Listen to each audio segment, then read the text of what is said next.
listeners. Welcome back once again to Lost in Postulation. I'm Neil Fitzpatrick, and I'm joining me once again. He's the original grumpy old man turned reluctant father figure. It's Nicola Volpe. Turning reluctant. Leave reluctant. the reluctant out of it. Exactly. No. You're going to get me in trouble here. Exactly. I am the grumpy old man. Turning father figure. Right? Love that. And not reluctant. Good save. For the time being. For the confused listeners, we're talking, of course, about one of the many cliche characters from our last episode. Please go back and listen if you haven't. Episode 18 was a banger, as usual. All bangers, non-stop bangers. Yeah. Like Kendall's birthday party. Yeah. Yes, that's a deep cut as well. And while we're here, listeners, of course, this is our 19th episode, 19 recordings. That's more than 19 hours. It's probably close to 20 hours of content out there now. You can go back, listen to everything we've done. We've done a bunch of cool things around pop culture country tier lists, which we'll get more into today. We've done stuff around pop culture and sports. Anything else you want to give a shout out to, Neil? I've always been a big fan of the intensely deep researched deep dives that we've done. So a little bit from like episode 1 or a bit from the moon landing that we had in a few episodes ago. Yes. Like for me, those have been one of the most fun to both research and then do, and even hear the reactions on. So there's some good stuff out there. Yeah. Exactly. And as usual, we also want to hear your postulations. We want you to help us create content and keep it going. You can reach us at lostinpostulation@gmail.com, or you can tweet at us where, Neil? At Impostulation. See, I was ready this time. Yes, there you go. At Impostulation on Twitter. Loving it. And as we introduced last time, thanks to Neil's great unaligned initiative, you can now recruit a postulator. Yeah, I wonder, was anyone confused by what I meant there? All I was basically saying... I was. Okay, well, all I really meant was, look, you guys know better than anybody who will enjoy this episode or who will enjoy this podcast. And at this early stage, this high growth early stage of the podcast, what we need is new pairs of ears. It's not enough just to keep the same listeners as before. We need to keep finding new ears. And I think our listeners know better than anybody who else might enjoy it. Absolutely. So that was more what I was getting at on the recruit a postulator. So to be clear, it's not an employment opportunity. We're not going to be actually hiring any postulators. No salaries, just to be clear. The idea is, of course, if you know anybody who you think actually might like the podcast, please do send it on. Like we would love a bit of organic word of mouth here. Absolutely. And while we're speaking about word of mouth, Neil, we always like to kick off with a mundane postulation. Yeah. I have something prepared for you. All our loyal listeners know what a huge fan you are of eggs, in particular, the scrambled variety, which you also enlightened us on a great recipe. You guys can go back and listen to that episode where we talk about eggs. But if we zoom out a second, are you more of a sweet or savory breakfast person on balance? Oh, well, okay. Just to make sure I answer correctly, a sweet breakfast, that includes things like pancakes with Nutella or like jam or stuff like that. Is there anything else a sweet? I guess like fruits, salad. Well, and like cereal, I would count as a sweet rather than a savory, right? Well, hold on. What if it's like Weetabix? Because Weetabix is very savory. It's as savory as it gets. It's literally wheat. Well, yes, that's one of the borderlines, right? But if you're having like, let's say, Honey Nut Cheerios, or if you're having a bowl of muesli with strawberries and bananas and whatever, that's sweet. Right. Now, like, can I just give a quick shout out to Crunchy Nut Cornflakes as a product? Go ahead. It's a great sponsor of the podcast. They haven't paid me anything. All I wanted to say was, what a product! What an absolute banger of a product. What did you call this? Crunchy. It's called different things in different markets. In Ireland, they're called Crunchy Nut Cornflakes. Okay. What they essentially are cornflakes, but amplified with the benefit of both sugar and nuts. And the sugar in the form of honey, so it's like an absolute banger to start with. And then you pour some milk on there and it just... So it's frosted flakes with nuts because they have the sugar. Yeah, so and those are called Frosties in Ireland, by the way. Frosted flakes. With Tony the Tiger, right? Yeah, exactly. Now, the thing is, Frosties to me are a different thing because they're more like sugar, like white sugar. Pure. Yeah, whereas Crunchy Nut Cornflakes, or Honey Nut Cornflakes as they might be called somewhere else, are more like a sticky honey-like consistency on the outside of them. Anyway, you can't eat them every day because you will both lose all your teeth and probably gain hundreds and hundreds of kilos by the time you're done and have a terrible diet and feel terrible. So don't eat it every day, but just once in a while, get a box, and they're pretty expensive as well. But just once in a while, go back to Crunchy Nut cornflakes, listener. They are amazing. All of that said now. Crunchy Nut cornflakes, listeners, write that down. Crunchy Nut, just to be clear. Crunchy Nut. Yeah, so not listen Crunchy carefully. Oat. Yeah, you gotta decipher the Irish accent, listener. It's a challenge. The main thing I wanted to say though is no, I am a 3 Weetabix a day person. That is all I have.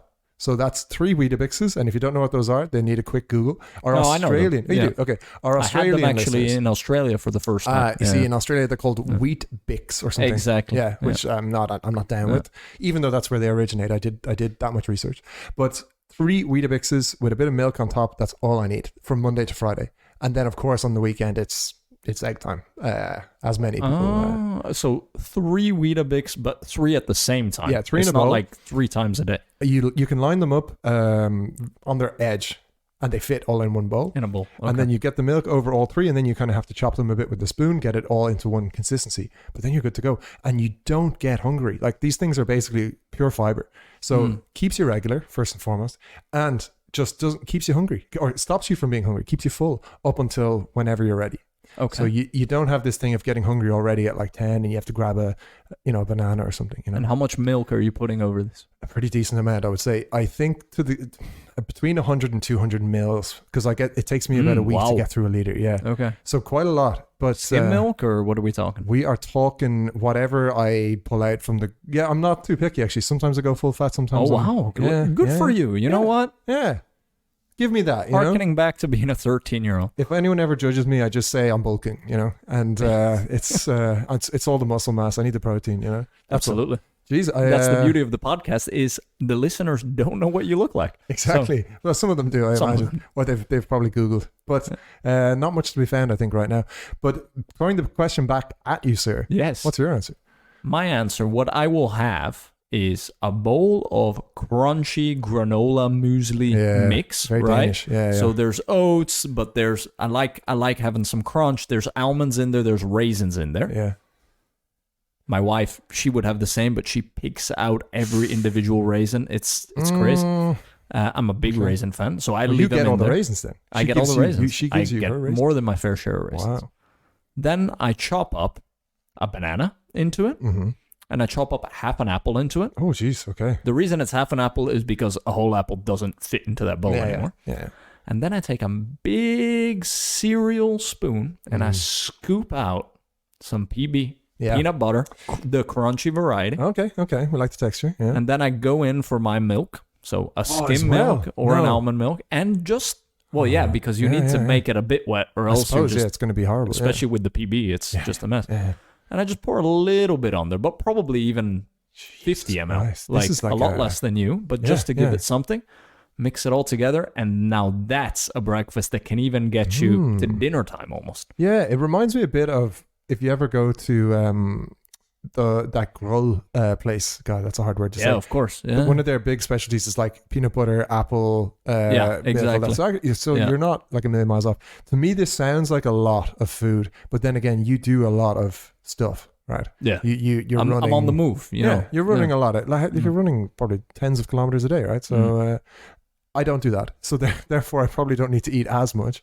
So it makes sense. It sounds like a lot of work. It's a lot of time that goes into that. It is like a solid, maybe 10 minutes of prep, a bit less. Okay, let's say 7 minutes of prep, but you have a podcast on in the background. You're getting your morning news or listening to Lost in Postulation. And repeat episodes, got to get those numbers up. But I know I shouldn't talk because I spend about 10 minutes on my coffee every day. So, of course, who am I to judge? But the pour over. Oh, so good. But that's for a future postulation, I'm sure. But it sounds like at least Monday through Friday, we're both on that sweet breakfast, what I would categorize as I struggle. Cold breakfast. At least. Cold for sure. Right? Cold for sure. I still struggle with the sweet and savory thing because honestly, eat a Weetabix and tell me that's sweet, right? I know that the milk is technically kind of sweet as well. That's sweet. Has some sugar in it, right? Yeah. It's a tricky one But what would a savory then be? Just like bread? Well, savory would be eggs or bread with cheese and butter and all these things, which you seem to be having on the weekend. On the weekend, because you have more time, I assume. 100%. Yeah. Okay. And I really take more time with it. It's part of a meditative process. I think I'm just realizing I'm not very good at this sweet or savory distinction. No, but neither am I, because you've raised so many doubts in my head now. Because when you said sweet at the start, I was thinking, desserts or something, and of course I'm thinking cakes, ice cream, that kind of stuff. I used to breakfast with cakes and cookies. That's and very Nutella. Italian, no? Yeah, exactly. Biscuits and stuff like that. When I had the metabolism still, now can't get away with it. Straight to the hips. But if I still was, 13, 14, I would have my toast with Nutella spread out over it. Yeah. Big glass of milk. I also don't have much milk anymore because I can't really tolerate it in the same way I used to. Yeah. A lot of people struggle with milk, actually. I know all the substitution products are growing like crazy right now. Huge. Also in the coffee world, like oat milk is absolutely beasting it for cappuccinos, because apparently it's better than milk for... especially with a cappuccino, which has so many calories and so much energy. You can really cut down on it with the oat milk. But you're having eggs on the weekend. So 100%. Scrambled. Every time. So like... We would buy 20 eggs a week and we get through it. And that's both, so that's both through... I'm making a face, listeners. He's making a serious face. I'm having to explain myself. Eggs? Yeah, a week. Because we're doing, say, 5 a day on the weekend, so that's 10, right? Then eggs are amazing for loads of stuff. You can use eggs for cocktails. You can use egg whites. You can use yolks for certain certain things. You can use eggs for fried rice. So you can... you can bulk up a meal. You can fry an egg and put it on top of a stir fry, and it's like you add the protein in, which keeps your blood sugar in check. So if you've got leftovers and you're like, it's not quite enough, fry an egg, throw it on top. So like my thing is with eggs, you can never have too many. You'll always find a use for them. Keep your eggs in the fridge; they'll come in handy. Yeah, and actually that's a whole other postulation. There's 2 schools of thought on where you should keep eggs, and the science is kind of mixed on it. Like half of the scientific community has said you have to keep them out of the fridge, because that's they're designed, quote unquote, to be stored in ambient temperatures, etc. And then the other half of people say no, fridge all the way, because you risk contamination, blah blah blah. But the jury is out, actually. So but when I'm at the supermarket, they are in the fridge. They are in the fridge. Yeah. But you've heard it. I've heard it said every which way. Yeah. But at the local, corner shop in the Tuscan countryside, straight from the farmer, come to think of it, they're not in a fridge. There is no fridge. They never will be. Yeah, exactly. Huh. I think they're edible regardless. But maybe we should, for food safety reasons, not recommend anything to the listeners. No. So just follow your usual routine, listener. Don't do anything because of us. Don't risk salmonella, and do not sue us for it. That's my main point. It's like, just keep doing whatever you're doing, and definitely don't change your behavior because of what you're hearing here. Absolutely. And then the time that I do go for the savory breakfast, like full on savory, is either being out for a brunch or staying at a hotel where there's like a breakfast buffet, and then I eat my body weight in the savory. It's unhelpful sometimes, because you end up ruining your day. Like, I think especially with those hotel buffets, it takes so little time for you to eat so much before you even notice you're full. Yes. And then you're just like, oh no, I'm going to have to be rolled out of here. Like, this is my whole morning ruined, I've done it many a time. Business travel being, what it is. But we survive. We survive. We power through. And listeners, after the break, we have a treat lined up for you. It is the continuation of our pop culture country tier list with a country we both love.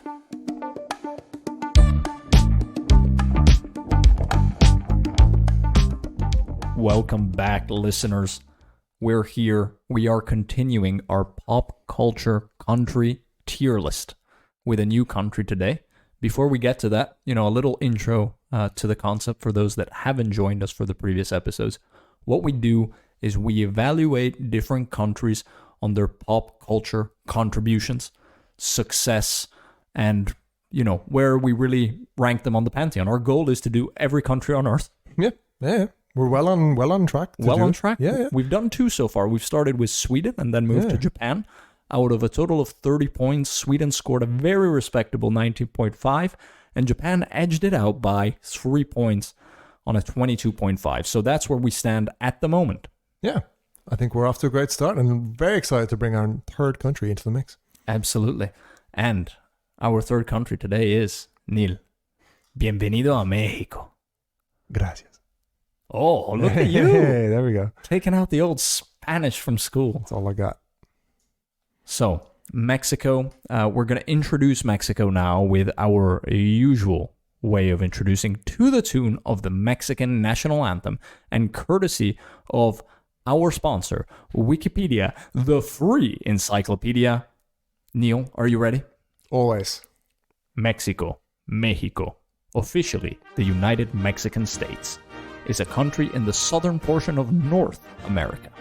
It is bordered to the north by the United States, to the south and west by the Pacific Ocean, to the southeast by Guatemala, Belize, and the Caribbean Sea, and to the east by the Gulf of Mexico. Mexico covers 1,972,550 square kilometers. That's 761,610 square miles, making it the world's 13th largest country by area. With a population of over 126 million, it is the 10th most populous country and has the most Spanish speakers in the world. Mexico is organized as a federal republic comprising 31 states and Mexico City, its capital. Other major urban areas include Monterrey, Guadalajara, Puebla, Toluca, Tijuana, Ciudad Juárez, and León. Welcome to Mexico. Wow. Do you speak Spanish, actually? I do, actually. Yeah. Fluent, or? Yeah, fluent. Dang. It's my second and a half best language. Okay. Yeah. Second and a half. Okay. Yeah.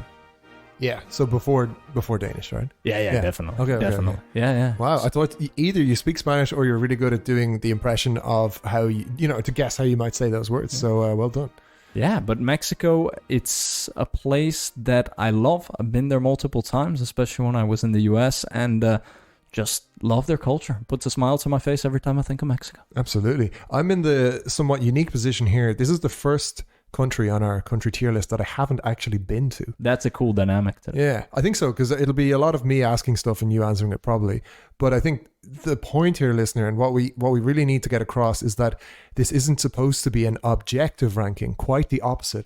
This is actually an extremely subjective ranking based on specifically our experiences with the country, right? So previously, when we've talked about Sweden and Japan, we've both been there multiple times in some cases. So we knew a lot about them. This is probably an interesting one where I'm going to be shooting from the hip even more than usual, and probably relying on your support, Nicola, as we go through. We'll try our best. And the other key here, listeners, is that these are, regardless of how many times we've been to a place or not, these are, for the most part, outsider views. And the view is to get a gauge on their contributions to pop culture, their influence outside of their immediate sphere as a country. Exactly. Because easily, almost every country in the world, you can say, oh, well, of course they have music in their own country. I mean, right. And of course they do. The point here is to find which countries have had the biggest global impact that we couldn't imagine a world without them, in fact. That's what we're here to do. That's exactly what we're here to do. And we're going to kick it off in Mexico, Neil, with our first category, film and TV. So, overall, if we take a top-line view, Mexican film, they've won the Palme d'Or in Cannes twice, and they've won one Best Foreign Picture to Roma recently, right? Mm-hmm. A couple of years ago, the Netflix picture.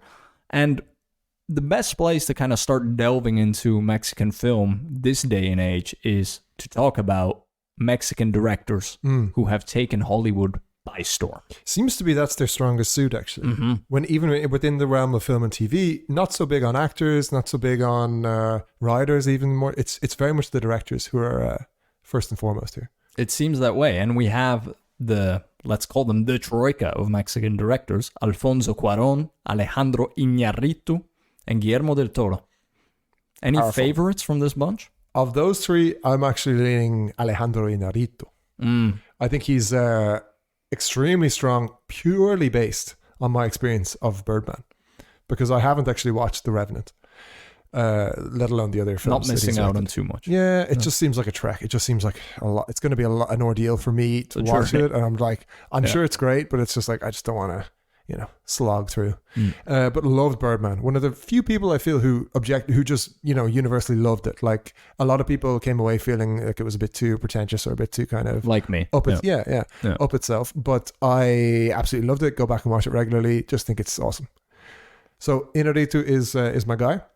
Cuarón, we can get on to, unless you have any Iñárritu. Yeah, and films. On Iñárritu, for those that don't know, his films have been nominated for a grand total of 34 Oscars, and they've taken home 8 of them. So it's quite strong. A little low. Like, for that number of nominations, you'd kind of want to see more. But then again, we know Hollywood is quite biased against the old international directors. Absolutely. But also, there with Iñárritu, I mean, like, huge range, right? And then Alfonso Cuarón has had 11 Oscar nominations, 4 wins. And that range there, we're talking everything from Harry Potter 3, Prisoner of Azkaban, Children of Men with your favorite potential Bond, Clive Owen, Roma, and Gravity, right? These are like 4 of the highlights. Absolutely. Huge range. And if I may, the best Harry Potter movie.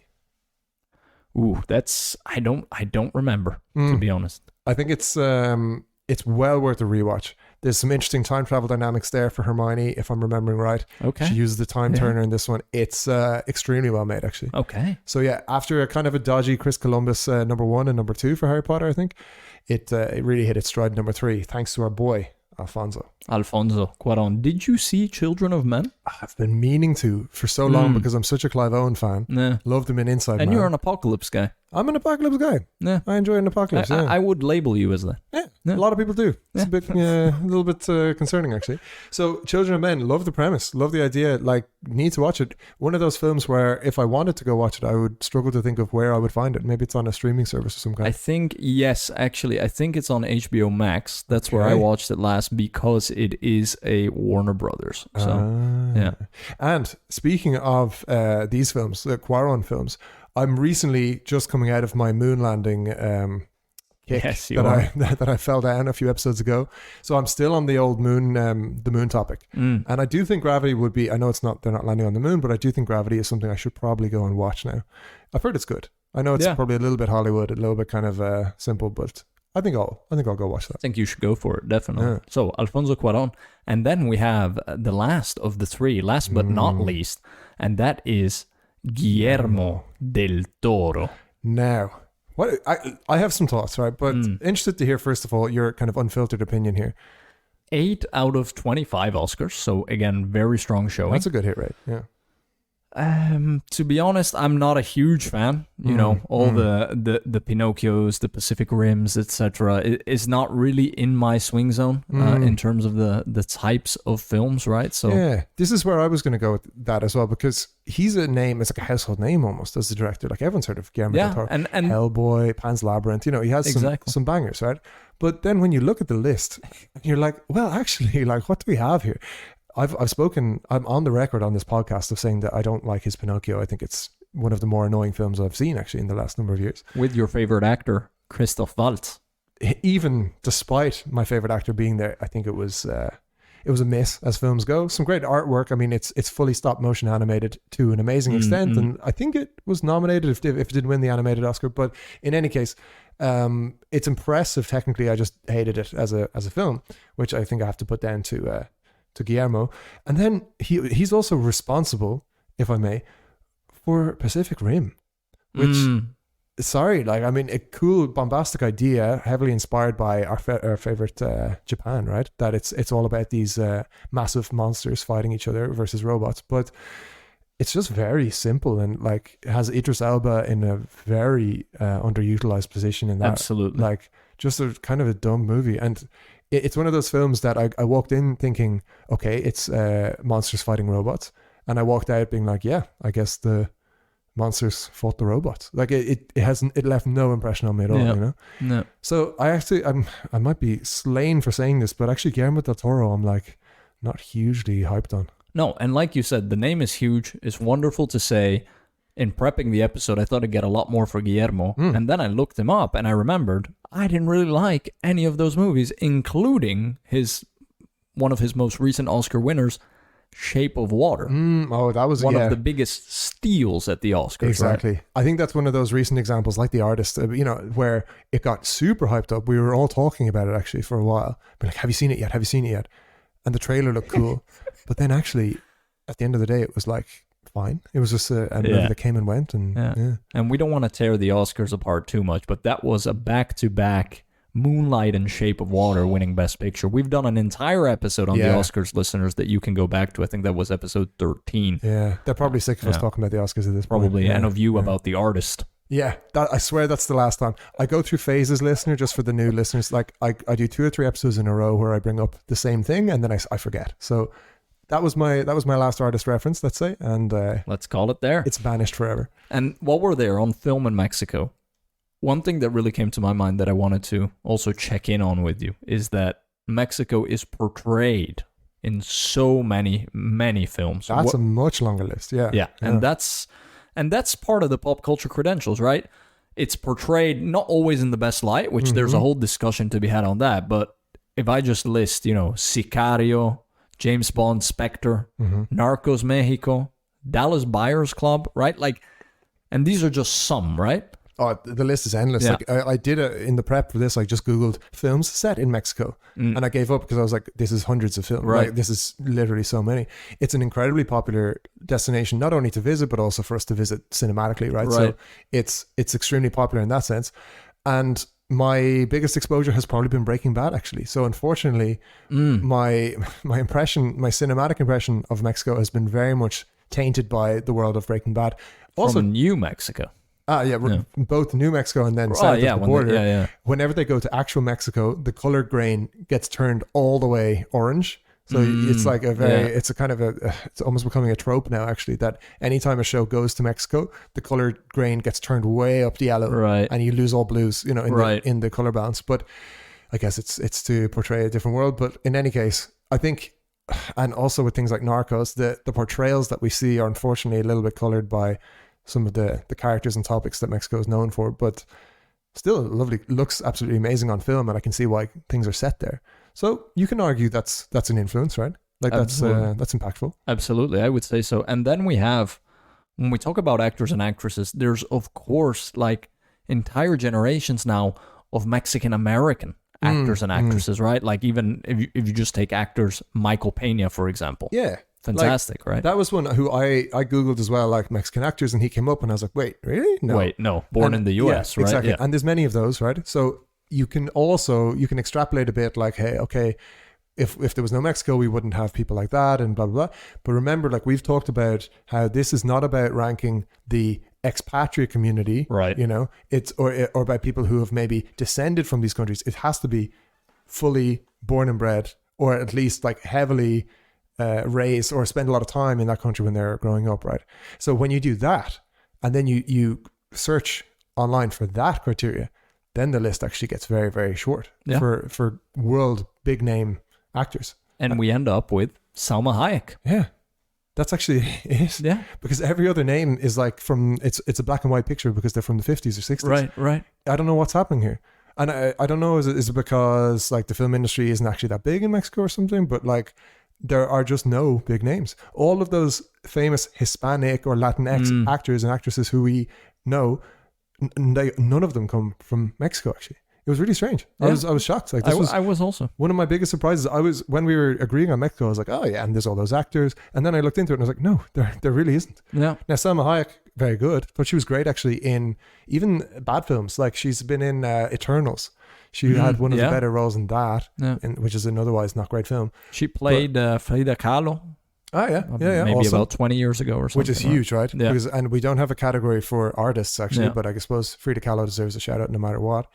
But on the actors front, as we said, unless you include Michael Pena, which I'm like, no, you can't, because if you go down Michael Pena, then you have, he's maybe already second generation. So exactly, I think the issue maybe is what Hollywood does and what TV does is it has the Mexican American actors and pigeonholes them to consistently play Mexicans, right? Yeah. And that's where these lines get a bit blurred, that you could easily think, oh, Michael Pena, he's from Mexico. Yeah, and also kind of similar to that point, Mexican characters are often caricatures when they're portrayed in American media. Absolutely. They're all following the same tropes that we've seen time and time again. Yeah. Speaking with the same exaggerated accent, where it's like, unfortunately, like many other nationalities in Hollywood, are portrayed with a little bit of a comic bent or a little bit of an unsympathetic portrayal, let's say. So I do think as well that takes away a little bit from how willing an audience is to take a Mexican character seriously in a Hollywood blockbuster. Yeah. Sadly. Yeah, absolutely. So that's where we can round it on film and TV. And what score are you thinking in terms of this? I think I've always had to come back to our mantra on this, which is we have to be fair but harsh. Yeah, right? absolutely. We're not here to make friends. This is not a diplomatic exercise. We are here to rank these bad boys as fairly as we can. So on that basis, film and TV, Mexico, I'm gonna give a light 3. A light 3, 3 being somewhat significant in terms of uniqueness and success. And that's purely based on the directors we mentioned. Yeah. So the directors are the drivers here. I'm going to go significant in terms of uniqueness or success at 2 because there's plenty of other countries that can name 3 power directors. Yeah. No, right. but and I'm not gonna be swayed. Let's keep it like this. So we have a 2 and a 3, right? Yeah. So and keeping in mind that these guys have also gone off and gone very Hollywood with their films and done them in English and not in original language nowadays. So it's not like we're consuming Mexican media being like, wow, it's so Mexican. No. It's quite the opposite, actually. Yeah. That's fair to a limit. Although Roma is set in Mexico, I think, the movie. Yeah, and Roma in Spanish. Yeah, absolutely. Yeah, okay. So there's some examples, but I see your point, which is like, is the world hungry for Mexican cinema, or are we praising Mexican directors who have happened to direct very Western stuff? Right. Yeah. Who happen to be Mexican, right? Yeah. So a 3 from you, a 2 from me, averages out to a 2.5 on our first category, film and TV. That is maths. We've gotten a few of those wrong in the past episodes. Oh, yeah, so. You'd be surprised, yeah. But okay, I think that's fair, and we're off to a good start. Great. Where would you like to travel next? Which category? We have, for the listener who's uninitiated, we have also music, literature, cuisine, and sport. I think let's have a go on sport, actually. Oh, let's do it. Yeah. Let's do it. A lot to say here about Mexican sport, which actually started very much before Columbus sailed the ocean blue. So in the pre-Columbian era, the Mesoamericans, the Mayans, the Aztecs were already playing a ball game which represented volleyball or racquetball played against the wall. 100%. That's impressive. And that's actually, anytime the Mayans or the Aztecs come up in any of this discussion, you got to kind of pour some out, right? Because that's really one of the big influences. And things like architecture, technology, science, art, like that's where Mexico has had historically insane impact. Not always seen, not always obvious, and then none less so than sport here, right? Where for sure they've been instrumental in defining some of the sports we now play today. 2 of the most advanced civilizations of their times, together with the Incas lower down in the Andes. Exactly. Amazing stuff. So volleyball, racquetball, I think if you want to give them the credit for it, then that's pretty huge, no? I think we could. Then it would be, absolutely. No, and I think there could be a line drawn there, absolutely. So I think they're off to a good start on I'd that, say on that so. front. Nowadays, of course, Mexicans are consumed with football, right? They love it. Like, it is a football mad country. It is also, being such a big country and being football mad creates fantastic atmospheres in the stadium. They've hosted 2 World Cups. They might be the most football mad country. I'm going to go out on a limb and say that, how much they love it. Close to the Argentinians, but, they galvanize global audiences every 4 years when they play in a World Cup. To the point where this last World Cup in Qatar, my brother and I, we support Italy, of course, which didn't qualify. Yeah. And we were thinking, who are you going for? And of course, my wife is Danish, so I said, a bit Denmark, whatever. And my brother said, I'm supporting Mexico. And I didn't even for a moment question him and say, why are you supporting Mexico? Like, what's that about? Yeah. It was more like, I get it. Why not? Scrappy underdogs on the world stage. Yeah, love it. And just great vibes all around. They're belting out their anthem. They're bringing their fans everywhere. They've had great players. They won a gold medal in 2012. But they remain perennial underachievers. Yeah. It's a shame because the point that sticks with me here from the very top of this episode is when you mention their population, where they're one of the most populous countries in the world. The 10th most. Yeah. So they should be punching like way higher than they are currently on the world stage. They should be winning global competitions like that, Absolutely. If you go purely based on population, right? Population, and it's a country that really invests a lot in this sport. And it's huge. Like, it's not like nobody cares about football there. Like, they should be smashing the World Cup every time, right? I think they should be one of the top countries. Yeah. So not to be overly harsh or anything, but like, if Iceland, a country of 400,000 people, can even less, can kick ass at the World Cup, then I think Mexico should be doing pretty well too. Yeah. So that one, I'm with you. It's a little bit disappointing almost. Yeah, it is. It is. So, still football mad. And then, did you know that Mexico has had 200 boxing world champions across the weight categories, which is the second of all time after the United States? I did not know that. And I can't even name a Mexican boxer, I don't think. Maybe now you know Canelo Alvarez. Is he Mexican? Yeah, he's Mexican. Okay. And he's, pound for pound, I think, considered the best fighter in the world at the moment. Oh, yeah? Yeah. Better than Mayweather? I know Mayweather doesn't fight right now, but... in activity at the moment. Okay. And they do pound for pound because, of course, a heavyweight guy would always knock out, a featherweight. So right? it's like versus the competition, versus their competition. Exactly. Okay, well, that's pretty huge. Yeah. He's like the biggest name in boxing, right?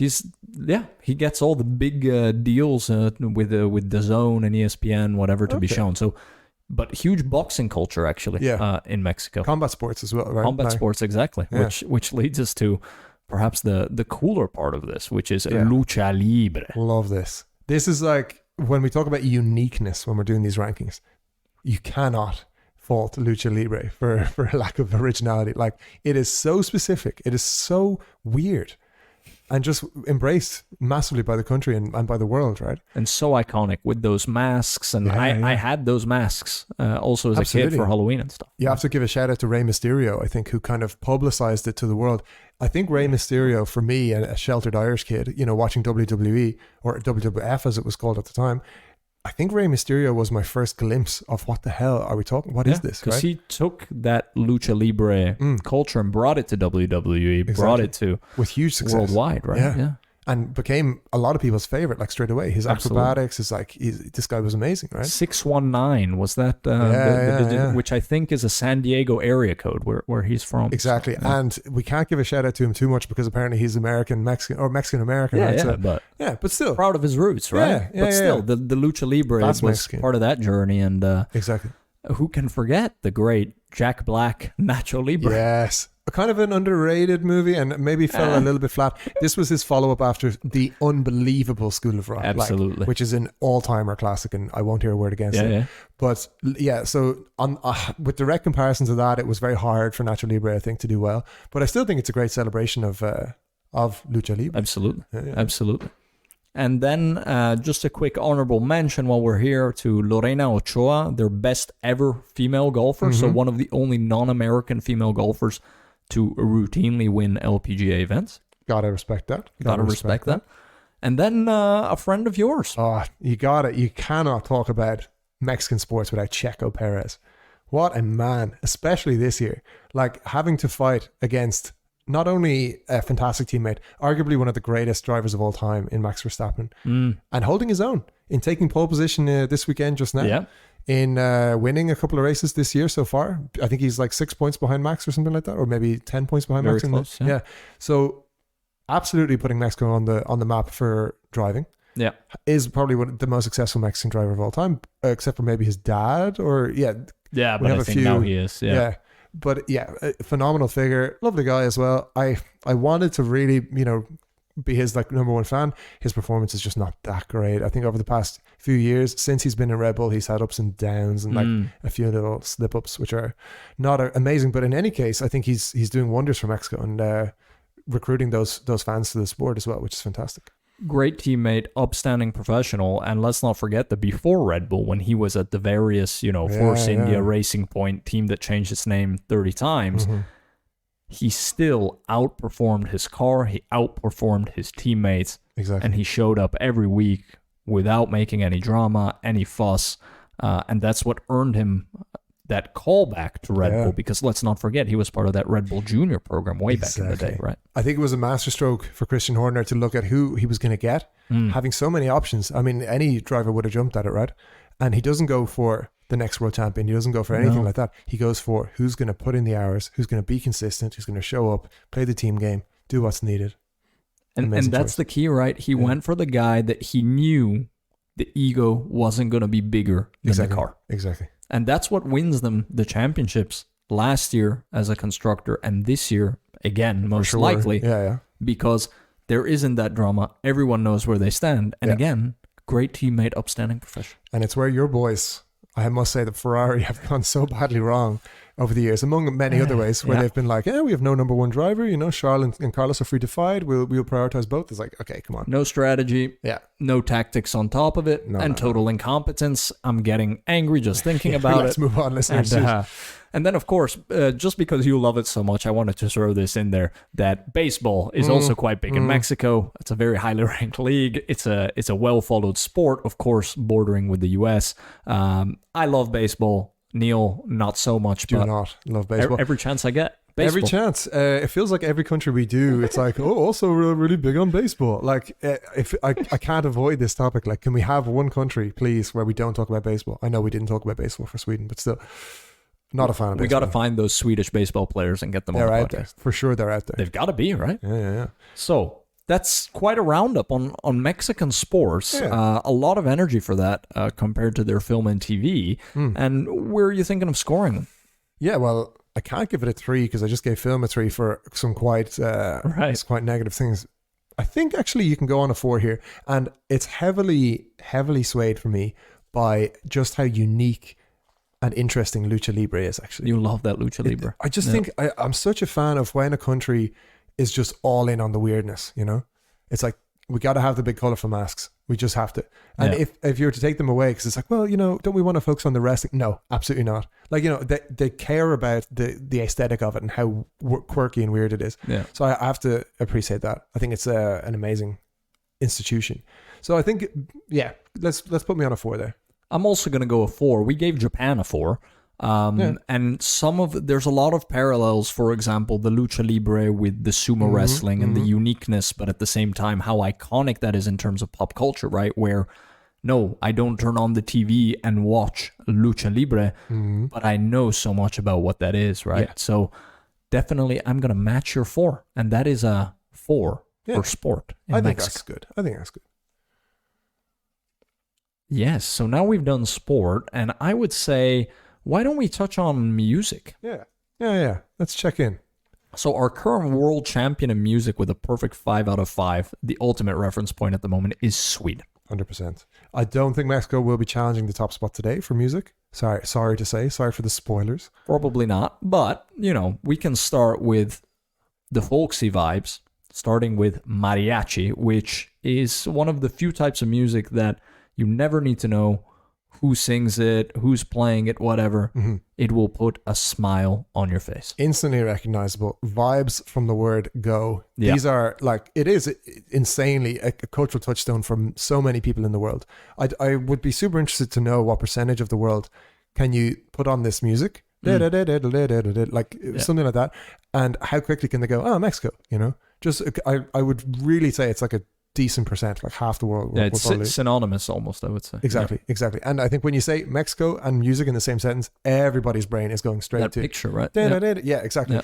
The guy's playing standing up with an acoustic guitar, and the works, and an accordion in the background, whatever you want. Exactly. Now, in particular, what still gives me goosebumps to go back and watch is, and sorry to keep bringing it back to Formula 1, is when the Formula 1 was in Mexico last year, some absolute genius on the internet made a mariachi version of the Formula 1 song, and it went super viral in the days leading up to the Grand Prix, and then Formula 1 actually played it after the race over the loudspeakers, and it's for anyone who hasn't seen it and who knows what the Formula 1 theme is, go look it up. It's an absolute banger.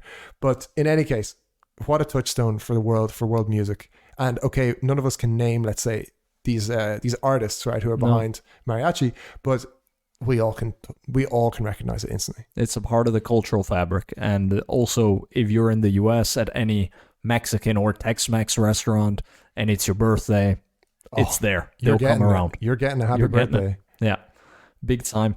And then rock, Neil. So 2 points I wanted to touch on here. One, I don't know if you're familiar with them, but they are the highest grossing Latin American band of all time, Maná. Sadly not. But over 40 million records. That's huge. That's quite big, huh? Yeah. And this reminds me a bit of our Japan discussion, where probably a lot of those records were sold in Mexico, right? Yeah. Well, in the Spanish-speaking world, let's say. Yeah, true. Right. Which is big. Yeah. So, but then what Rolling Stone ranked as the 20th greatest guitarist of all time, which I don't think was too generous. I think you could even go higher, at least for my generation and your generation, higher. And that is Carlos Santana. 100%. I think he's a great example of what, if you want to get into the discussion of what is a good guitarist, it's a really interesting one to go down. Him and people like B.B. King, for example, where the temptation when you talk about guitarists is to be like, who's the quickest, most technical, who can do the craziest rip-roaring solos, right? And Santana, I think, or Carlos Santana, is not about that so much. If you listen to the big classics like Black Magic Woman or one of those, right? The solos in there are actually very meditative, or they're kind of thoughtful. Yeah, it's trance, right? Yeah, and there's loads of room, right? Especially listen to the opening guitar of Black Magic Woman. You could learn, as a beginner guitarist, you could learn that in like a week, probably less even. It's actually extremely simple, but it's beautiful, and it's like full of emotion, full of actual feeling. And that's really, I think, the sign of a great guitarist, is if they can somehow convey beyond just, wow, look at how fast he's able to do that, or look at the, cool chords and stuff. It's like, can you actually convey real emotion through what you're playing and improvise it and make it sound legitimate and authentic and unique? So I think on that basis, I agree as well that he's probably one of the greatest. No. Not to say that I know his back catalog inside out, but I'm just so impressed with what I have heard. Have to give it to him. And his endless collaborations with the biggest artists of the day for now the past 40 years. Everyone wants to work with Carlos Santana, right? Absolutely. And he's got his niche. He perfects that, and he also adapts it to whoever he's working with. So, yeah, I mean, for me personally, because to be honest, nowadays, now you were in the industry, the music industry, but for someone like me that's not, how many guitarists can I name? Because we're not in the Keith Richards, etc. days anymore. No, that's true. So if you ask me, name a guitarist who is still active in 2023, I would say Carlos Santana. Yeah, he'd be probably your first one, right? First one, absolutely. Yeah. And I mean, his influence is, like we talked about with Sweden, where we have these producers who you might not know, but you've definitely heard. Yeah. He also has a little bit of that, I think. He has a back catalogue, and I'm just talking about his collabs, right? He's been working with the likes of, from one end of the scale, Herbie Hancock, Bob Dylan. Wow. And then you can take that in the total other direction. He's talking to Lauryn Hill, Michael Jackson, Dave Matthews Band. He has worked on Dora the Explorer. That's legendary, right? So like he's just like firing on all cylinders. He's worked with Shakira. He's worked with such amazing artists, right? And such a broad spectrum of artists. It's like guaranteed that everyone who's listening to this has heard him. Yeah. So I think you got to give something for that. That's pretty huge. When it comes to guitarists, he's the legend at the moment. Only other thing I have here is Luis Miguel. Singer of love pop ballads throughout the 80s and 90s.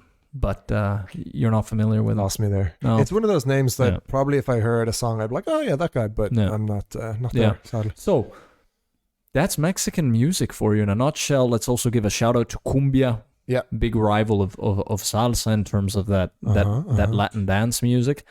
And here, what are we scoring? It's actually a tricky one, this one, because Sweden got itself a 5, right, through ABBA plus a bunch of producers. Like it was some, and then the whole house and techno scene on top of it. And this isn't a 5, I think. No. However, Santana is huge, Carlos Santana, and you do have mariachi, which is just iconic in terms of the uniqueness. Mariachi, yeah. Like you'd be hard pushed to find another genre, that's so representative and so intrinsically linked to a country. So actually, I can't believe I'm saying this, but I'm also leaning towards a 4. You're leaning towards a 4, which is highly influential on a global scale. Okay, no. Yeah, I didn't mean to laugh. Wow. Your questioning is fair. I feel like 3 almost feels like an injustice to the country that gave us mariachi music, And Carlos Santana. Okay, well, let's see what you go, and then I'll lock in mine. Okay, well.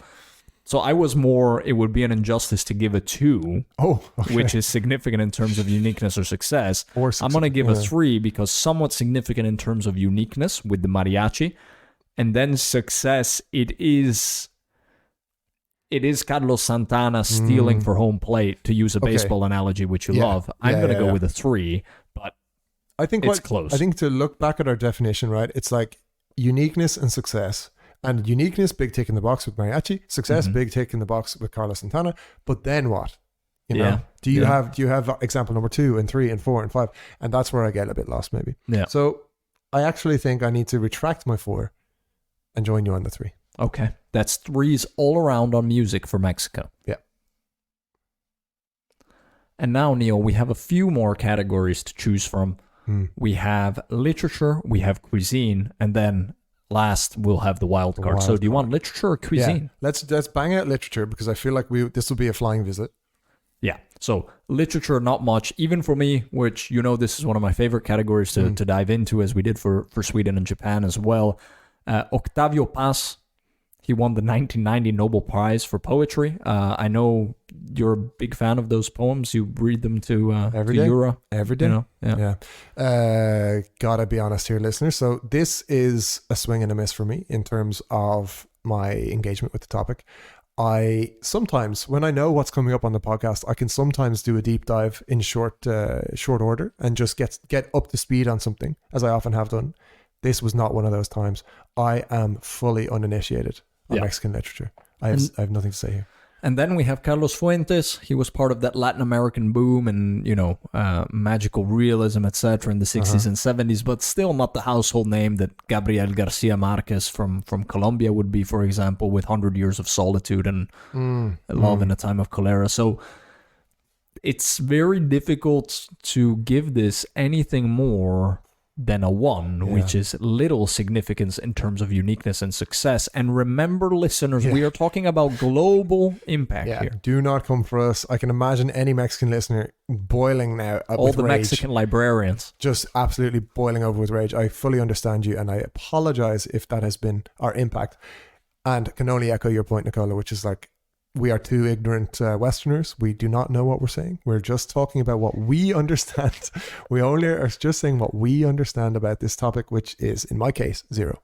So it's a 1 though, right? It's a solid 1. Yeah. I would go 0 if I could, but we don't have a scale for that. 1's all around on literature. And from our name categories, it seems we've saved the best for last. We absolutely have. My only regret is that we will go over time unless I keep this short and sweet. We've got to. I mean, respect to the Mexican cuisine, which easily one of the top, in my opinion, one of the top 5 cuisines in the world, probably one of the top 3, I'll go out on a limb and say, together with the Japanese and Italian. Whoa. UNESCO has even recognized Mexican cuisine as of intangible cultural heritage. It is a protected cuisine by the United Nations, Neil. Just absolute banger cuisine. Like, see, and I don't use that phrase lightly. It is something else. I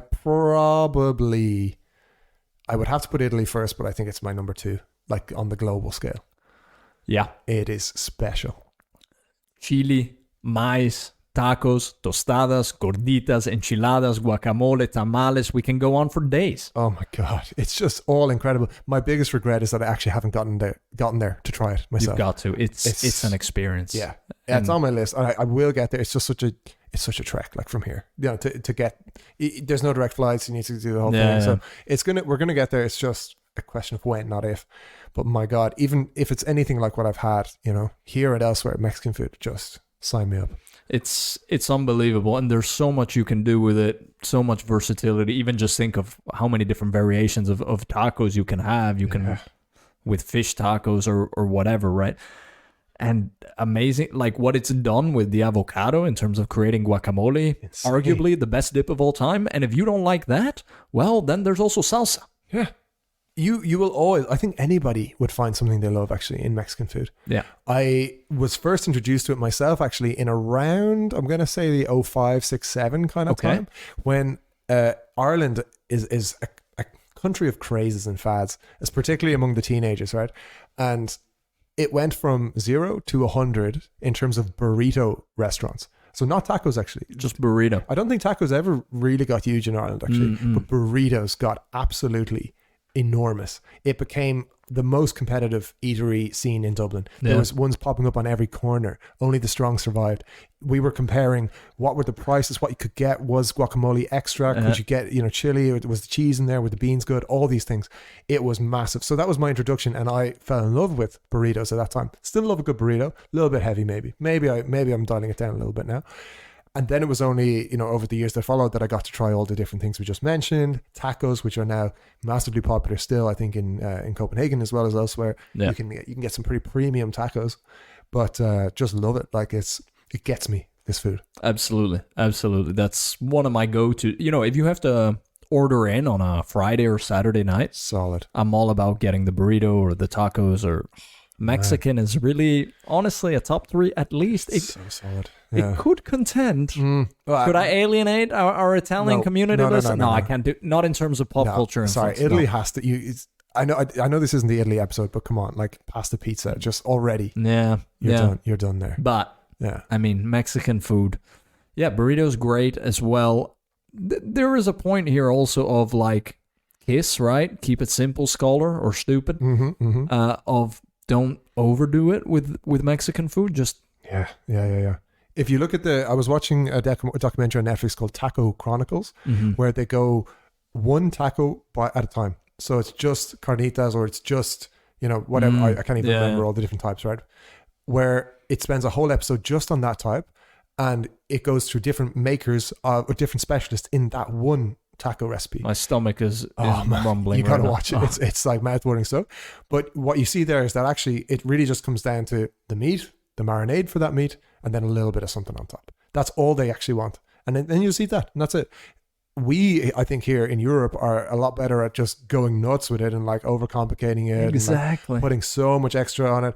I actually had a bit of a bad experience in a restaurant called Sanchez in Copenhagen, which is it's Mexican, right? But it's like fancy Mexican. Yeah. Where we got through the whole meal with no meat, which I'm okay with. I'm not against that. There was some fish stuff, but like it had no right to be as pretentious as it was. And I would have loved it had one of the meals just been a big fat burrito, that would have made me way happier, actually. Yeah, definitely. In terms of just getting all your vitamins and enjoying, and it is to an extent a comfort food, and I mean that in the nicest way possible. But it's okay for it to be that. I'm this close to ordering some actually as soon as we finish. Yeah. And while we're on cuisine, what about tequila? Yeah, because we haven't had this before in the other country discussions, but food I think should also include drink, right? Yeah, we forgot to mention sake for Japan, but they were a 5 anyways. That was a solid 5, and actually I'm not the biggest sake fan ever, but no. And even with Sweden, we could have gone into some of their lovely beverages, but they would have lost points for those. Exactly. Yeah. But no, in terms of Mexico, I think tequila is a global phenomenon, actually. I think it's worth remembering that there's not many drinks that have a ritual of salt and biting a citrus fruit in the club, right? And pretty much it seems universal that like in the club, like how many countries have a drink that has this whole ritual attached to it, really? Like it is so unique. I don't know how authentic it really is or whatever, but we all do it, right? I think it's quite cool in a way. Now, I've been the victim of tequila many times, of course, and it is dangerous. It's so nice and enjoyable, and you can actually get really into it. There are fans of tequila in the same way there are fans of whiskey. Absolutely. You can get very into it. I think I haven't myself, but it can be a connoisseur's beverage as well. But that's huge. The contribution I think there shouldn't be understated. The impact is massive, even for someone like me that doesn't drink much. If I had to choose a shot of any liqueur, it would be tequila.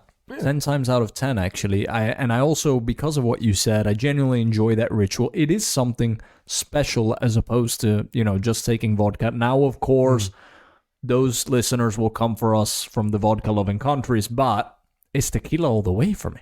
I think so. Bit of flavoring, bit of herbal aromatics to it. I think it's the clear liquor for me. I can say that much.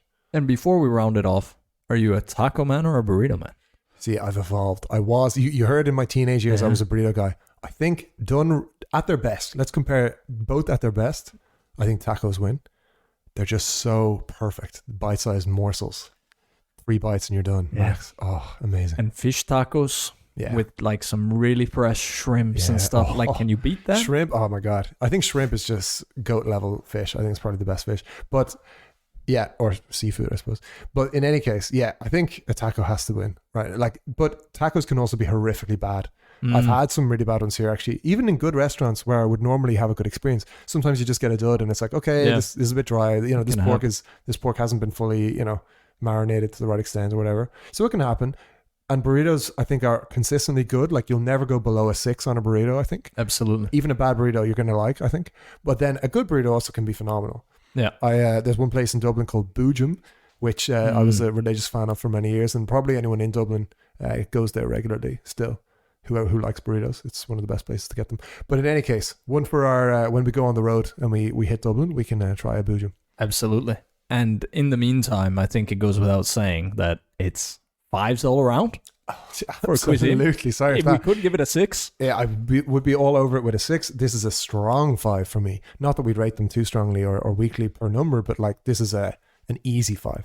Absolutely. So we're coming down to our wild card. Our wild card is our special category where we throw out any other sort of pop culture references which didn't fit into the other categories that could boost the country's score. At the moment, just an overview of where we stand.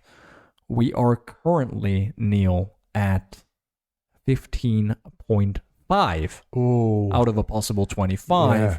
So with this wild card, it can't beat Japan, which is at a 22.5. Okay. But it could overcome Sweden, which is at a 19.5. Oh, man. So it's down to the wire. The pressure's on, yeah. Now, for the wild card, where to start but festivals and parties? Exactly. I think this is the great thing about our system, is that the wild card aspect allows us to capture things that you have to cover, but just unfortunately haven't fallen in to any other part of the discussion. And come on, like when you think of Mexico, where does your mind go first but the festivals? Yeah. The buntings that get hung up, the masks, the face paint, like the parades, all of it. It's a party country. Yeah. Yeah, absolutely. Dia de los Muertos, Day of the Dead, right? Iconic, unique. It's even been featured, as we mentioned, in James Bond Spectre. Exactly, right? Exactly. Among Coco as well, the Disney movie got a big shout. It's basically based around the Day of the Dead absolutely. Aesthetic. Yeah. And in my Spanish class in middle school, actually, that was like a huge eye-opener about the Mexican culture when around those days of the 1st, 2nd of November, we would cover Dia de los Muertos and see, okay. And the way they pitch it to it is like, oh, this is how they do kind of Halloween, but they did it first and they did it better and they kind of continued to. Yeah, exactly. And it's very serious and there's so much ritual around it and absolutely. So much intricacy and everything that's going out. It's truly amazing. This, again, when we come to the word uniqueness, right? Like we talked with the Lucha Libre, this is an example of something that is so clearly defined, so fiercely independently itself, where it's like, this is how we do it. We do the little flower thing around the eyes, we do the face paint, and that's it. Like, we're not changing it. We're not going to adapt it to anything else. It's so like richly historic and so itself that I just have to give it a huge shout out. I think it's such a cool aesthetic that they own. It's brilliant. And then, of course, because you can't go a whole year without a festival or a party, they really commemorate Cinco de Mayo, as they did a few days ago. Yeah. Even here, I was in Copenhagen with my wife. We were going out to get a coffee on the 5th of May, which happens to also be a holiday in Denmark, which is being taken away for different reasons. Yeah. And there were Mexican flags kind of all around over there in our neighborhood, and there was a big barbecue and big grill, of course, to commemorate them beating the French way back in 1862. Just always worth celebrating. Yeah, but Cinco de Mayo is also something iconic. For me, when I was at school in the U.S., it was still something, again, like something really that we learned about, and it really traveled. And yeah. It's almost a weird one because like they have an Independence Day, like and it's not that, right? Exactly. September 16th. Pour some out. Shout out for my birthday, but absolutely, which we forget about every year. Very special day. But no, I'm just surprised at how big Cinco de Mayo has become. Given it's like a celebration of something quite like, it's significant, but it's not like formative in Mexican history. Yes, okay, it was an important battle that they won, but against the French, who never seemed to really win. Exactly. I think maybe that's why I traveled so much, is that other countries were like, oh, we're definitely celebrating that. Like US jumps on it. Yeah, exactly. Jump on that. Yeah. But yeah, I love it. Like, and of course, we've all heard of Cinco de Mayo. As an Irish person who has never lived in that part of the world, I haven't really experienced it at all. but there you go. I've heard of it. Yeah, so, that's saying something. Huge pop culture credentials. And then they also do carnival almost to the level of the Brazilians. Exactly, yeah. And I was introduced to carnival when I lived in Portugal. And I think basically any Latinx/Hispanic country has a version of it. It originates in Spain, right? But when I was researching this, I also found that it's popular to different extents in these countries. And actually Mexico is probably one of the biggest celebrants of it. So even though they haven't originated it, they are huge fans of carnival. So doing the whole routine, costumes, dressing up a bit like Halloween, but it's more in like the April time of year. Massive, yeah. And there we go. Any other shout outs for this wild card for Mexico? Well, not in this topic of like festivals and celebrations, because I think they've got that on lock, right? Yeah. They've got that locked down. The only other notes I had is like, let's make sure we give a shout out to Frida Kahlo. We've got to. So like huge and still omnipresent. You can see she features actually a lot in art exhibitions here in Denmark, actually. In Louisiana, you'll see stuff from Frida She'll Kahlo. be on t-shirts, like still an icon, a bit like people getting her tattooed, like they get El Che Guevara tattooed on their biceps and stuff. It's really... Yeah, so like massive figure, one of their most famous political figures, or most famous figures, full stop, right? Yeah, absolutely. So massive shout out to Frida. And I guess we covered, thankfully, the Mayans and the Aztec civilizations, but that was also something that I wanted to make sure we dropped in because it's like one of their biggest collaboration, one of their biggest contributions, I think. Yeah, absolutely. Yeah. Even more advanced than the Romans, the Greeks, and the Egyptians probably combined without actually having any contact with that part of the world. Like, think of how impressive that is. That's insane. And it's a testament to human nature in a sense that, like, it wasn't a fluke, right? We are creatures who are destined to develop and grow and have things like architecture and design and science and maths and stuff like that. So I think it's really nice. And well said. Yeah, I think it's a great evidence of the power of humanity. That's inspiring stuff. Just bringing a tear to my eye. Yeah. So on that wild card, we've modeled it a bit because we've added a bunch of things. It's a bit of a mixed bag, but I think let's be strict though. I think for the wild card to work as a system going forward, it has to be limited to like a topic, right? Exactly. So let's treat this, I think, as festivals, parties, that kind of thing. Okay, let's do it. Ditch the other stuff we just talked about. Yeah. And where do you score it on that? So on festivals/parties, etc. Actually, it's pretty high. Yes. Because the first thing that comes to mind is like, what other countries do you have on this one? And you have like Carnival in Brazil. You have like a few examples. You do. So actually, it's quite good. I'm actually going to lean on a 4 for this one. 4 is highly influential on a global scale. I think the reason I will match your 4 is because although they didn't necessarily invent all of these, they've kind of done them better and done them so well to a point where they are iconic and in the zeitgeist, even for somebody in Ireland that has never been to Mexico or speaks Spanish. Like, that's the proof is in the pudding. Exactly. And all that is like, I consume, say, American film, and it's all over there. You know, like you kind of can't avoid it. I just think it's that says a lot, right? Now, if I was to think, is it quite like Ireland, St. Patrick's Day levels globally, right? Maybe not. There's probably a little bit less celebration of Cinco de Mayo on a global scale. So I could give it a 5, let's say, for that reason. But still, amazing. Yeah, absolutely. So let's sum everything up here, listeners. Mexico scored a 3 for music, a 2.5 for film and TV, a 1 on literature, to be rebounded by a 5 on cuisine, arguably one of the best cuisines in the world, a 4 on sport, and a very strong 4 on the wildcard category of festivals and parties. This takes, Neil, Mexico to a grand total of 19.5, equal to Sweden for second place in the running order after Japan. Wow, joint second. We've done it already. After only 3 countries, we have a tie. Jeez. That's all it took. So, of course, Sweden, with only 10 million and some change inhabitants, will come up higher in the per capita index. But who's to say that these will be scores to beat? These 19.5s and 22.5 for Japan. Phenomenal stuff. Any parting shots for our listeners before we get out of here, Neil? Thanks for joining us, listener. This has been a fun little tour of Mexico, especially for the uninitiated Mexican like myself. Interested to know if we missed anything, got anything wrong, left anything out. So, of course, shout us out on the old Twitter, on the Gmail, on every possible avenue. We'd love to hear from you. Until next time, listeners.